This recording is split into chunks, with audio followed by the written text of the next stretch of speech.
What's the next step after you release a 2000s hit game? You need to improve it. You need to hone in on what works. You need to mold it like a delicate clay pot that needs loving and nurturing. And that's exactly what Insomniac did with Ratchet & Clank Going Commando. 20 years ago, Insomniac released Ratchet & Clank to an absolute hailstorm of praises. It was the start of a long and happy 20-year relationship. After already being greenlit for a sequel before the first game was even out, Insomniac had to up the ante. But how do you do that when what you had was already spectacular? I guess you could add strafing to make the combat feel more responsive, or instead, just a weapon upgrade system to give the game a better sense of progression. Hell, maybe do the absolute minimum and just throw in some armor. And just hear me out here, why not do it all? In this video, I want to continue on with my Ratchet & Clank Retrospective series, and find out how well the gameplay, characters, and story hold up. So join me whilst we explore Ratchet & Clank Going Commando. Next step to success.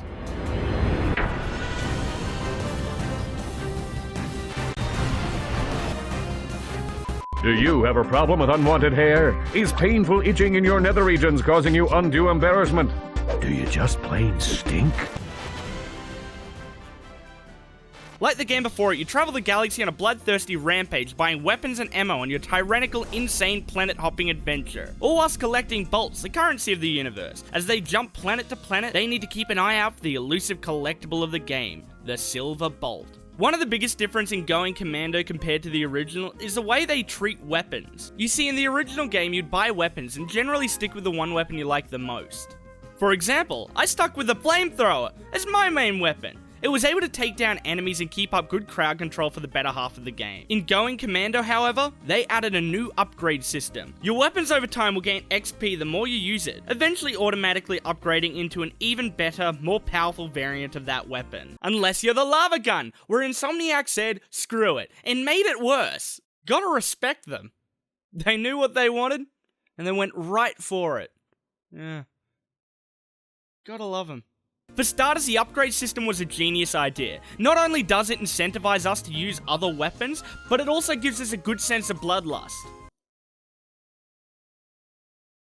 Progression. Thing is, that wasn't all they did with the upgrade system, because once you unlock challenge mode, you unlock a whole new upgrade for your weapons, upgrading them to an even more powerful variant. This was a replacement for the first game's golden weapon. Not only have they gone in and revamped the weapon system, they also went in and tweaked the movement. And by movement, I'm naturally talking about the beloved strafing. This was not only good for combat, but it also meant much smoother gameplay. Another huge revamp Going Commando does is with the Silver Bolt. You see, in the previous game, we would collect gold bolts. They wouldn't do anything particularly special. They were just there for you to collect. But then the Chads up at Insomniac said, hey, what the heck? Let's improve the game even more. So in turn, the Silver Bolts were used to buy weapon mods to make your weapons that much more powerful, with acid mods, lock-on mods, and more.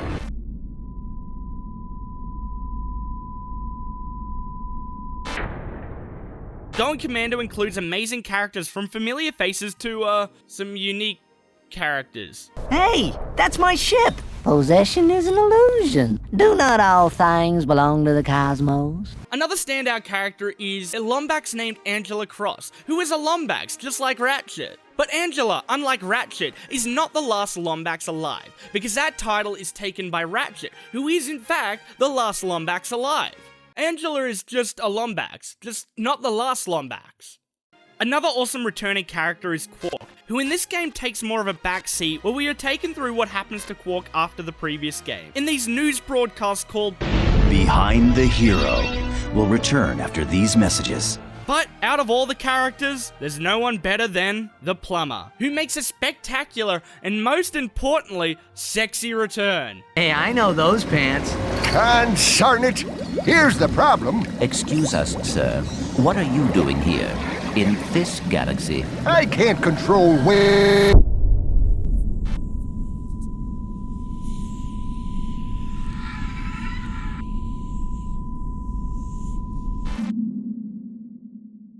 When it comes to the world design of Ratchet & Clank Going Commando, they took it the next step and made the areas larger, including 2 open map areas, one a desert planet called Tabora that we find out used to be a lush forest before Megacorp politely cut it all down, in turn killing hundreds of creatures out of the kindness of their heart.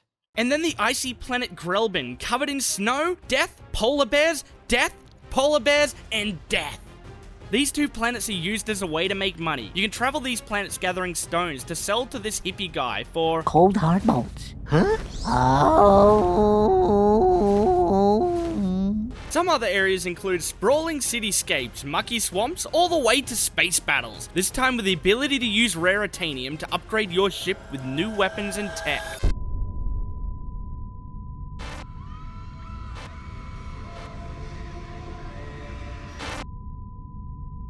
Now, look, I'm not gonna lie, but I thought the previous game's story was a masterpiece. Clank, being born a defect, flees to Veldin where he crash lands meeting Ratchet, a Lombax. Ratchet agrees to help him from the evil plans of Drek, a business mogul looking to build a planet from hundreds of other planets. Along the way, after the betrayal of Qwark, the heroes of the Solana Galaxy have a falling out. But by the end of it, they work together to take out Qwark and take out Drek, becoming an iconic duo and the best of friends. I covered the first game in my previous videos, so if you want to watch it, feel free to. I'll have it linked in the top comment and the description. This will be a whole series where I cover every single Ratchet & Clank game, so if you want to see more, feel free to subscribe. I genuinely love making videos and would love to share it with a larger audience.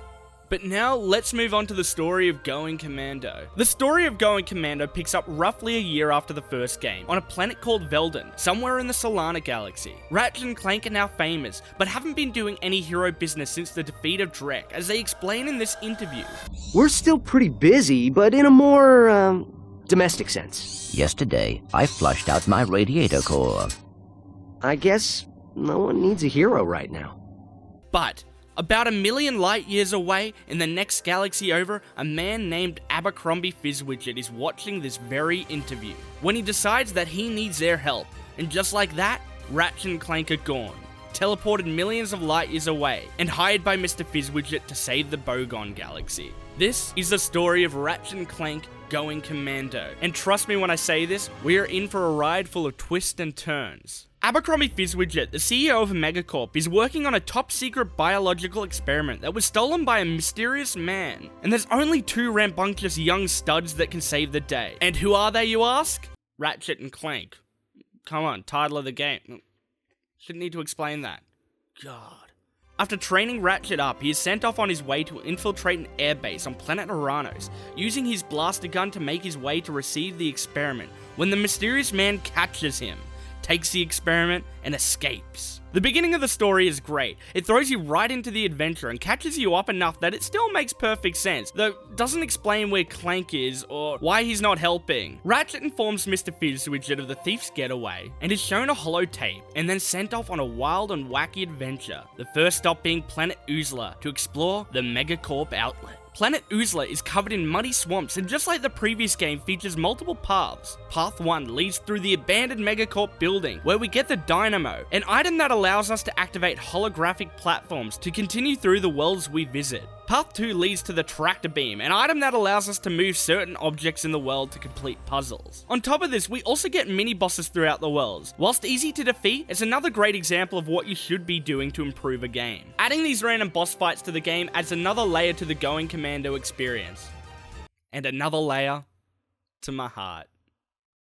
Ratchet is now sent off to the Mactar Nebula to visit the Mactar Resort. You see, the mysterious man has set up a bunch of jamming arrays around one of the moons, stopping Mr. Fizzwidget from broadcasting. Watch 6 tons of Carbonox alloy hunt for its prey. There's no consolation prize, cause this bad boy's programmed to show no mercy.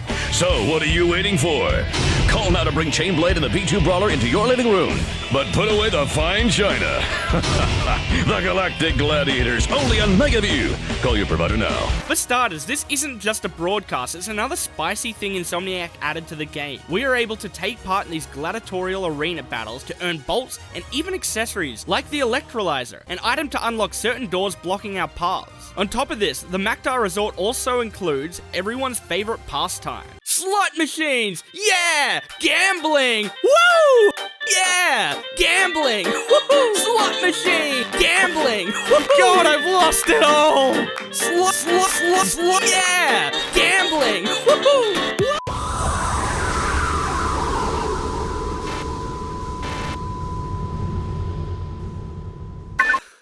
I lost it all of it. But that's fine, because Insomniac made it up to me by adding in these spherical moons to solve puzzles and platform our way to success. Another great thing to add a little pizzazz to the game. It seems this game hasn't just one-upped itself, but quadrupled the amount of content to it. And that's just brilliant. Leaving the spherical moon and the Mactar Resort, we discover the location of the thugs for less, and we also find out... Return to your old galaxy immediately, or this will happen to you. Or this will happen to you. He got zapped. So Clank's in trouble, Ratchet's angry with the mysterious man, and I've got a hankering for a burrito, which means Ratchet heads out to Planet Endarko to find Clank on the busy streets of Megapolis. Ratchet's search takes him down two paths, one leading to the shady vendor named Slim Cognito, who offers us gun mods for silver bolts, leading on to the boss battle with the Thugs for Less leader, ending in us getting all our old tools and seeing two familiar faces, Squirrel Man and the other one, which I do plan on covering in another video, so keep an eye out for that. The second path leads us through a warehouse-typed building, requiring us to use the electrolyzer to break in and find Clank. Okay, Clank, don't move. I'm coming down. Whoa! Ugh, son of a Qwark! I love how Qwark is being used as a fill-in for the word. After saving Clank, we get our first Clank section of the game, and in my opinion, it's been improved even more. You see, on top of gaining the smaller robots like the previous game, we also get a few larger ones, some that break down walls, and others that bridge across gaps. And small tweaks like this, that when added up, it becomes a much better gameplay experience compared to the original game. With Clank in hand, the rambunctious duo head off to Planet Barlow to explore Vekova Canyon. Planet Barlow is great. We find out that Gadgetron doesn't run in this galaxy anymore. Hey, I don't know how long you've been frozen, but I don't think Gadgetron's operated in this galaxy for years. Everyone buys Megacorp products these days. And we meet a kindly biker who introduces us to bike races, which I kick ass at. This planet gains us the Therminator, a device that freezes and unfreezes water. But the biggest takeaway from this planet is the fact that we get a bunch of our old weapons from the first game. I'm only a few planets in, and Insomniac is going this hard? Seriously, Insomniac, you guys are brilliant, amazing people, and even today, you're one of the few developers who put the fans first. This is honestly incredible that you'd go to this degree. The man, the myth, the legend, the loser. Captain Qwark, once the idol of everyone in the galaxy, has finally hit rock bottom. After his humiliation at the hands of Ratchet and Clank, Qwark sold bogus merchandise he claimed were Gadgetron products. But a key defect in this product, the personal hygienator, caused severe irritation in sensitive body areas and alerted authorities to Qwark's scam. Behind the Hero will return. Planet Notak is our next location. After infiltrating a transmission where the mysterious man fires the thugs for less, we get coordinates to Canal City. The city is quite dark due to a mysterious phenomenon simply known as nighttime. Now, no one knows exactly how nighttime began or how it works. It's just one of life's greatest mysteries and something our duo don't investigate because they're too busy being late to catch the villain. Too late again. We always seem to be a bit late. Why is that? Using the Therminator to solve water puzzles, we gain the coordinates for the frozen base on planet Sibirus. This is a very short level. After making our way down one path, we come across a large vehicle that when we hop in, it takes us on a wild ride similar to the train from the first game. Making our way across the large vehicle has us attacked by the mysterious man, until all of a sudden, the vehicle careens over, throwing Ratchet and Clank into an arena to finally take out the mysterious man and save the experiment. Hold on, did he tape that to a rocket? It's a little overkill, isn't it? Look, he probably had it coming. I know what he did. I'm onto him. Saving the day, we inform Mr. Fizzwidget about our success, and we head off to meet up with him on our first open area. Yep, that's right, the mining area on planet Tabora. Planet Tabora used to be a lush green forest planet, until Megacorp politely deforested it, giving all the nice bunnies and animals plenty of room to run around in the sand. Gotta love Megacorp. Such nice guys. So thoughtful. This planet provides us with a new wrench after Mr. Fizzwidget accidentally drops us out of his spaceship. Seriously guys, I love this guy. Such a clumsy fool.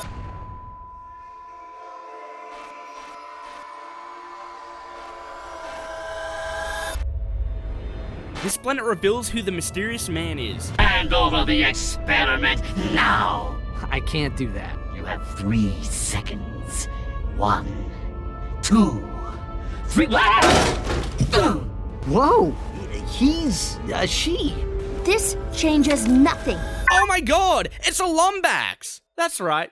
A second Lombax. So the mysterious man was a mysterious lady this whole time.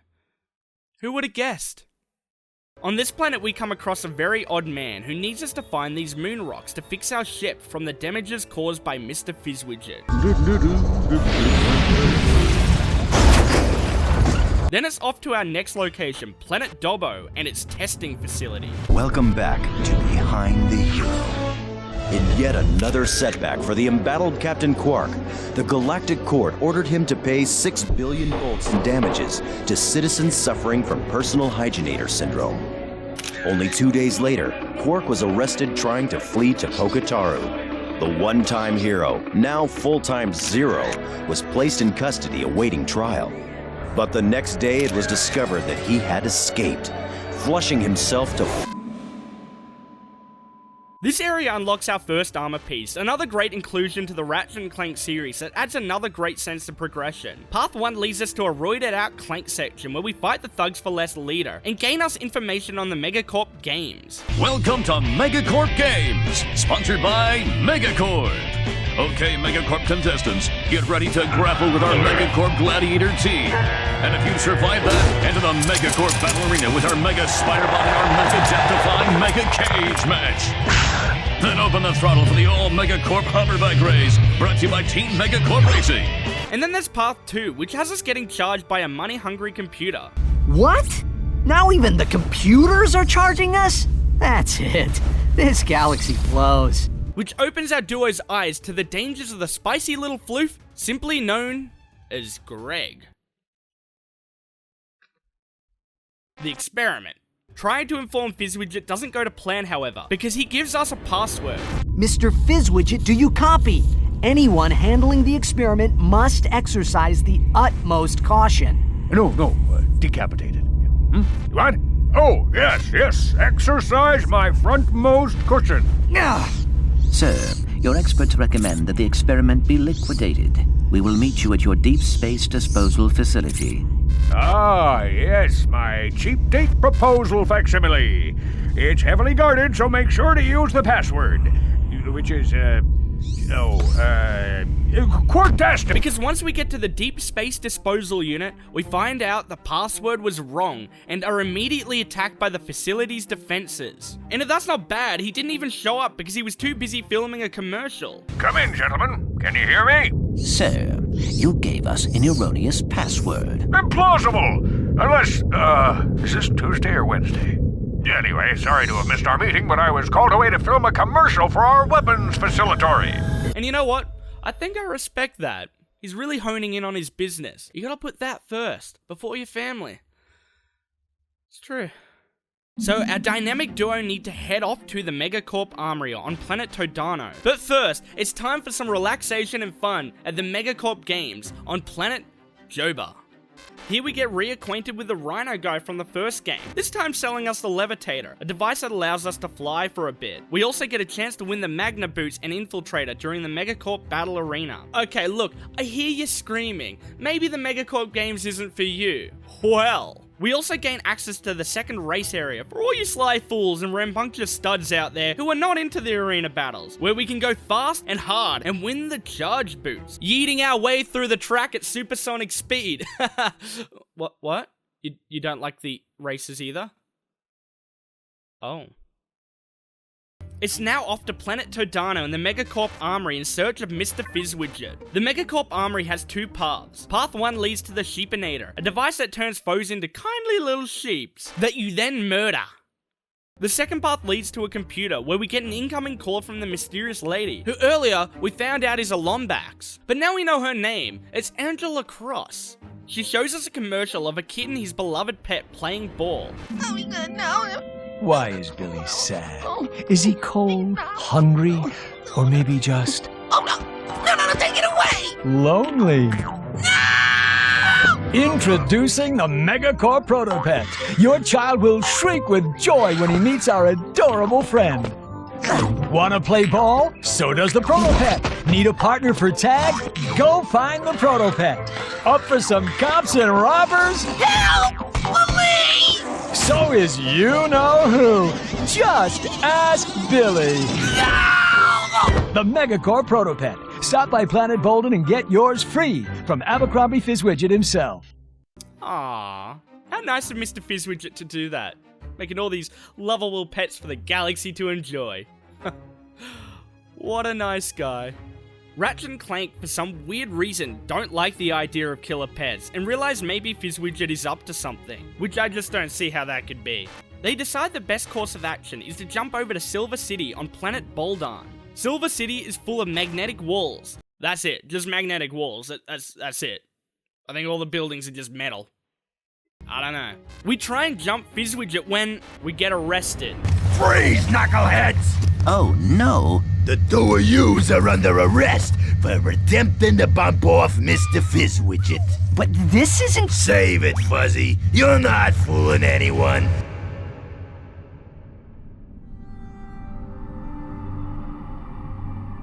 We are in prison now. How the tables have turned. There's no escape. And the game's over. At least that's what you'd believe, because Clank's little robot girlfriend, who's been stalking him across the galaxy, comes to the rescue and leads Ratchet and Clank on a wacky escape through the Thugs for Less prison ship. Ratchet on the outside, fighting the enemies, whilst Clank's on the inside of the ship, controlling things like a puppet master with an agenda. And like an army of robots too. Yeah. Now forget every improvement this game has done for a second, because there is one thing that they did more important than that. They did the unthinkable. They did the outstanding, most courageous move. They brought back the sexiest man alive. Hey, I know those pants. That's right, the plumber himself. They brought him back. Best goddamn character. Best. Now, that's all good and everything, but over a call with Angela, she gets captured, which means we have to save her, and I really just don't want to. Nothing against her, I'm just really lazy. Which leads us to the Thugs HQ on planet Shivalak. The Thugs HQ is ominous and dark, with lava lakes surrounding the planet. Here we have to use our swing shot, magna boots, and a good handful of our tools to proceed. This is probably one of my favorite planets in Going Commando. The atmosphere and difficulty spike really resonates with me. The one thing I remember the most was the bridge section. I remember dying here a lot. The Thugs HQ also has a boss fight against the Thugs for Less leader. What's so funny? Nothing, I guess. Prepare to die! This boss fight has you jumping around to different turrets, taking out the Thugs leader. Or you could just use the bouncer and bounce the ever-living shit out of him. Angela now saved, we find out she used to work for Megacorp. Enough time on Fizzwidget already. I swear that crazy old man is not the same person I used to work for. Whoa. You used to work for Megacorp? Yes, in the genetics division. On the Protopet? On fixing the Protopet's flaws. But first we make our way to planet Smol to infiltrate the distribution facility. And now, Behind the Hero brings you the conclusion of our series on Captain Qwark. As of this airing, the fugitive superhero has been missing for almost 6 weeks. Did he die heroically? Was he the victim of an overzealous fan? Or is he still out there somewhere? The galaxy may never know, but stay tuned for more The distribution facility is a really stunning location, built in the sky, meaning we have to swing and platform our way through it. This planet has 2 paths, one leading to a message from Angela, telling us that she has the old employee pass, which continues on to the mystical hypnomatic path. Ooh. What? Oh, it's not mystical, but like, could be. Man can dream. Then another path leading us to a monster who eats bolts for no particular reason. Lovely long time since I've eaten. And he shows us a holotape of a city under attack from the Protopets. Grelban is another open area planet, this time a frozen wasteland, and man is it hard. You see, there are these polar bear looking bastards who hit hard, and when I say hard, I mean you need to be on your guard, because our dynamic duo love dying, and that's exactly what they do. Here we meet up with the hippie again, and get ourselves another mystical Fine, just a normal hypnomatic part. This leads our lovable duo to Planet Demosul to help deal with the Protopet issue in Algon City. Algon City, in my opinion, is the first planet in the series to truly feel populated. You see, Algon City is full of robot citizens. At least it was, until I unallied them all. Here we gain a new hypnomatic part, and we also meet a man and his crusty sock, who puts the pieces of the hypnomatic part together. At this point, Insomniac has just outdone themselves. The Hypnomatic allows us to control these robots for a few seconds to complete a certain time-based combat section, adding even more to the game. Now with the Hypnomatic in hand, it's back to Planet Grelban to use the Hypnomatic to unlock the path to Angela. Angela, now having found her old ID, shows us the holotape of the Protopet factory, and explains that this is where the first Protopet was created. That's right, Mrs. Robot. All of the Protopets in the galaxy come from right here, in our factory. Your little friend is lovingly extracted from the original Protopet. Each Protopet is given a name and birth certificate that is unique. Our training system helps mold your pet into a wonderful friend that you'll cherish forever. So the next time your child asks, Mommy, where do Protopets come from? You can answer with confidence. They come from Megacorp. We inch ever closer to the end. We fly off to our final planet and final location, Planet Yeatle. Planet Yeatle is the location of the Protopet factory.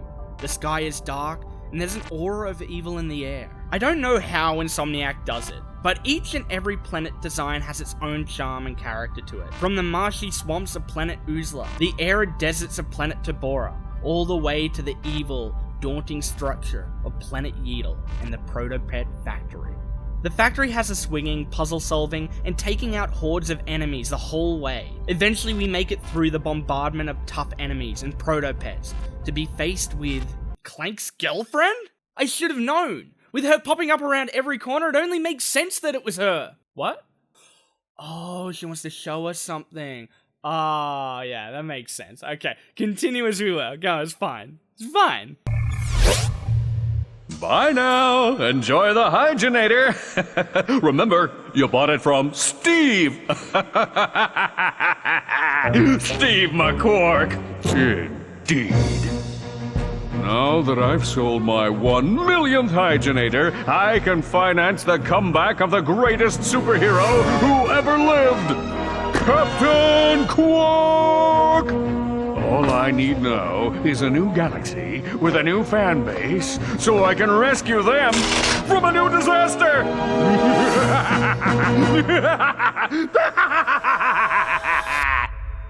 No! Steve from the first game? Name's Steve. Pleased to meet you. What? Aw, man, I love Steve. What a nice guy. For my name's not... Steve is Qwark?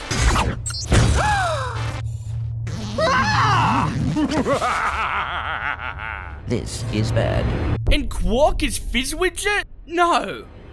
Captain Qwark had a plan. You see, he took over Megacorp disguised as Mr. Fizzwidget to gain clout as a new hero in a new galaxy, to be seen as a hero once again. So he hatched a plan to put the galaxy in jeopardy and save it himself, but unfortunately, it doesn't go to plan. Stay tuned, dear viewers, as I amplify the signal from this thingy and render every Protopet in the galaxy completely harmless. Allow me to demonstrate.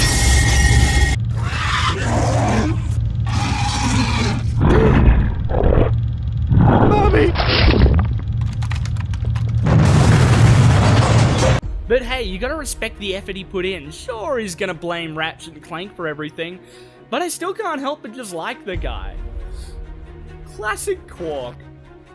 So now it's up to our dynamic duo to take on the challenge and take out the Protopet. Comparing this final boss to the direct fight in the first game, let's just say it's piss easy. You simply just need to rack up enough damage, all whilst avoiding the Protopet, and he's defeated.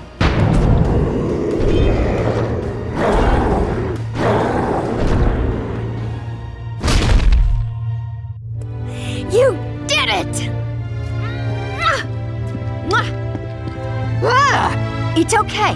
This is the real Mr. Fizzwidget. Qwark had him tied up in a supply closet all this time. Gentlemen, you have my most profound gratitude. It was nothing, sir.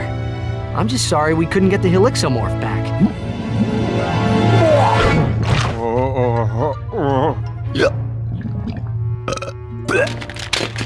Right. What do you suppose is wrong with it? I don't know. It could take months of research and... The battery is in backwards. Imbecilic to the very last. Down, boy. I just have to amplify the device with Megacorp's TV transponders, and that should cure the other Protopets. Clank? Uh-oh. It's okay. I can fix her. I promise. This is a story of Ratchet and Clank Going Commando. Whilst I would say this game improves the gameplay by 100%, the story feels like it's lacking a little emotion, and that's not to say the story's bad, because it's an absolutely phenomenal story full of twists and turns, but I feel as if it was lacking something. Out of the whole series, Ratchet and Clank Going Commando is probably my absolute favourite game in the series. They just put in so much effort to improve the already incredible gameplay and added things on top of it. Ratchet and Clank Going Commando is a perfect sequel in my opinion. It shows how much Insomniac is willing to go to make this series so much better. I'm planning on making this a full series where I go through every single Ratchet and Clank game, so if you liked it, make sure you click that subscribe button so you don't miss out on my next one. I've already done the first game in the series, so if you like this one, make sure you go check out that one. It'll be up here, somewhere there, or it'll be pinned in the top comment. But for now guys, thanks for watching. If you enjoyed this video, make sure you click the thumbs up. It helps the algorithm push this video out for a wider audience to see. Thanks so much for watching, and I'll see you when we cover Ratchet and Clank, Up Your Arsenal.